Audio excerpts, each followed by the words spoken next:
when I was a kid and I wanted to be successful, and I wondered, why are the successful people, why don't you ever hear about them? Why don't they ever talk about what they're doing, where they're going, their trips, where they live? Like,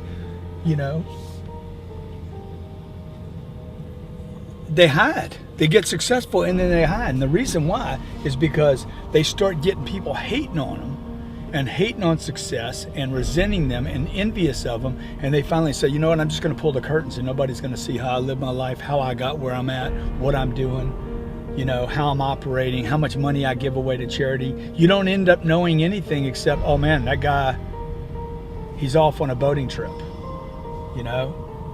I mean, literally the family unit, the only time they share anything is when it's at Easter, Thanksgiving, the family. I mean, it becomes a really closed, almost a closed society, like a secret thing, how they became successful. So you don't get to nobody gets to learn anything from these super, uber successful guys, because they start pulling the curtains in front of them to protect themselves and their family. And as risky as it is, because I know people are going to be like, oh, the guy's driving in his Rolls and he's showing his car off, and he's on his plane and showing it off, and he's shooting video in his apartment and showing that off. Okay, well, what you could think that I'm showing it off.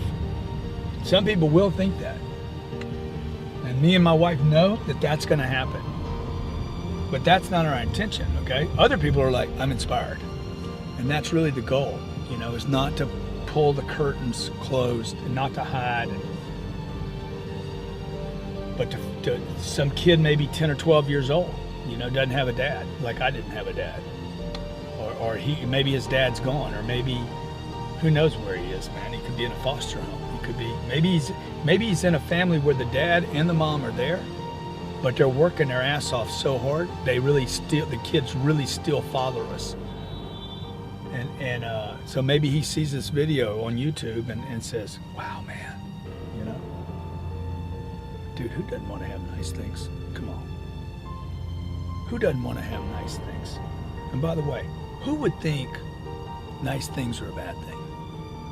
Like, what happened to us that we're like, we don't want nice things, and we think nice things are out of reach, or we think nice things aren't necessary, or that car's too much, or that's too much, or like some people be like, what, man, $400,000 for a car, why don't you just give that money to charity? Hey, why don't I do this?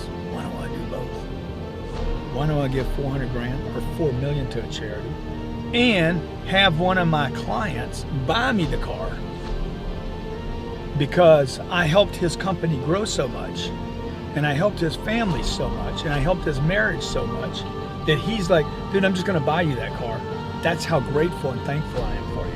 Okay? How about taking a freaking risk, buying a piece of real estate, putting my buddies in it, and my buddies are so grateful for the return on their investment that the dude buys me a watch to go with it as a way to show thanks. See, like so many people don't have all the information.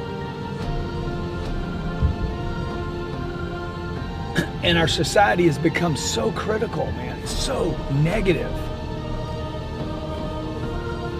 Like even at home, like at the dinner table, we've become a negative society where people are like literally so skeptical. Look at this, look at this, look at this.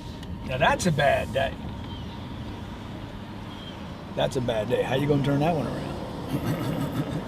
How you turn that one around? Okay. The dude that hit it, well, she ran into somebody. That had to be her fault. It could have happened to me today.